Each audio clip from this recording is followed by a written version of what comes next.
নমস্কাৰ। এই মুহূৰ্তত অসমৰ প্ৰত্যেকগৰাকী জনতালৈ দিব ওলাইছোঁ ডাঙৰ খবৰ। আজি হৈছে 16 ফেব্ৰুৱাৰী। আজি অসমৰ লাখ লাখ দুখীয়াসকললৈ কেইখনমান চৰকাৰী আঁচনিলৈ দিব ওলাইছোঁ ডাঙৰ খবৰ। তো যিসকল মানুহে ভিডিঅ'টোত ক্লিক কৰিছে অনুগ্ৰহ কৰি ভিডিঅ'টো স্কিপ নকৰি প্ৰথমৰ পৰা শেষলৈ চাই থাকিব, কিয়নো এইটো ভিডিঅ'ৰ মাজত PM কিষাণ আঁচনিৰ 22 নম্বৰ কিস্তিৰ টকা প্ৰদানৰ পৰা আৰম্ভ কৰি মহিলাসকললৈ কেইখনমান গুৰুত্বপূৰ্ণ খবৰ প্ৰদান কৰিম। অনুগ্ৰহ কৰি ভিডিঅ'টোত ক্লিক কৰিছে যদি ভিডিঅ'টো স্কিপ নকৰি প্ৰথমৰ পৰা শেষলৈ চাই থাকিব। লগতে মোৰ চেনেলত নতুন হ'লে প্লিজ চেনেলটো ছাবস্ক্ৰাইব কৰি মোৰ লগত থাকিব। তো বলক ভিডিঅ'টো আৰম্ভ কৰি আজি প্ৰথমটো গুৰুত্বপূৰ্ণ খবৰৰ বিষয়ে বিস্তাৰিত জানি লওক। তো আজি প্ৰথমটো গুৰুত্বপূৰ্ণ খবৰ হ'ল PM কিষাণ আঁচনিলৈ। তো যিসকল কৃষকৰ নাম PM কিষাণ আঁচনিত অন্তৰ্ভুক্ত হৈ আছে সেইসকল কৃষকৰ বেংক একাউণ্টত অতি শীঘ্ৰেই সোমাব PM কিষাণ আঁচনিৰ 22 নম্বৰ কিস্তিৰ ধন।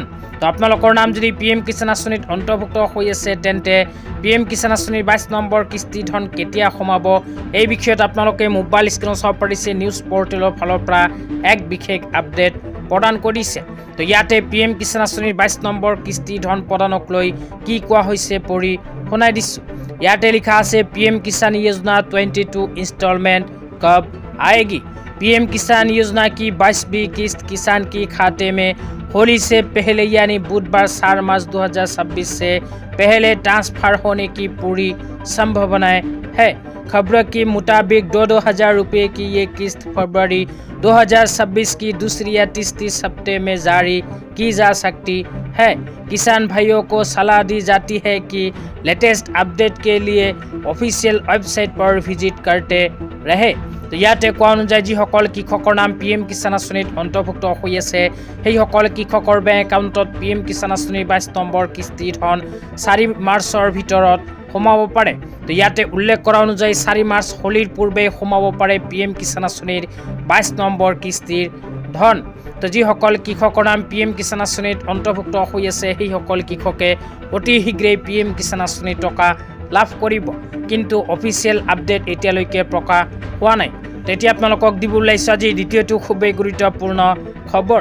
আজি দ্বিতীয়টো গুৰুত্বপূৰ্ণ খবৰ হ'ল মুখ্যমন্ত্ৰী নিযুত বাবু আঁচনিলৈ। অসম চৰকাৰে ছোৱালীসকলৰ বাবে নিযুত মইনা আঁচনি আৰম্ভ কৰাৰ পিছত এতিয়া ল'ৰাসকলৰ বাবে আৰম্ভ কৰিছে মুখ্যমন্ত্ৰী নিযুত বাবু আঁচনি।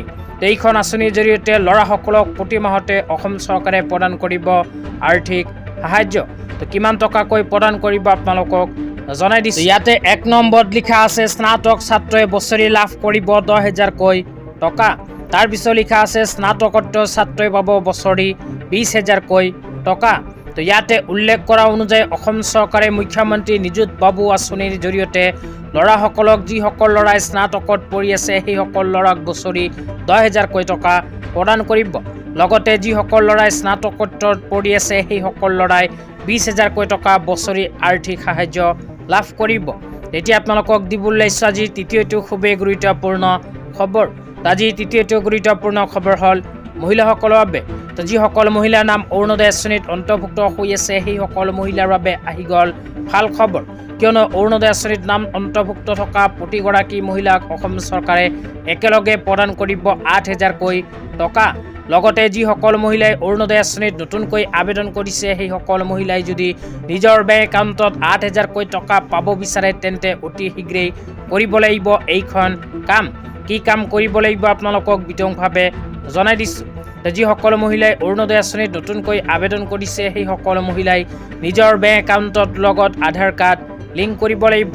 তো আপোনালোকে যদি এতিয়ালৈকে নিজৰ বেংক একাউণ্টৰ লগত আধাৰ কাৰ্ড লিংক বা DBT লিংক কৰা নাই তেন্তে অতি সোনকালে নিজৰ বেংক ব্ৰাঞ্চত গৈ কৰি লওক, কিয়নো চৰকাৰী আঁচনিৰ ধন বৰ্তমানে মধ্যভোগীয়ে যাতে খাব নোৱাৰে সেইবাবে চৰকাৰে আধাৰ কাৰ্ডৰ জৰিয়তে হিতাধিকাৰীসকলৰ বেংক একাউণ্টত প্ৰদান কৰে। সেইকাৰণে আপোনালোকে কৰিব লাগিব বেংক একাউণ্টৰ লগত আধাৰ কাৰ্ড লিংক।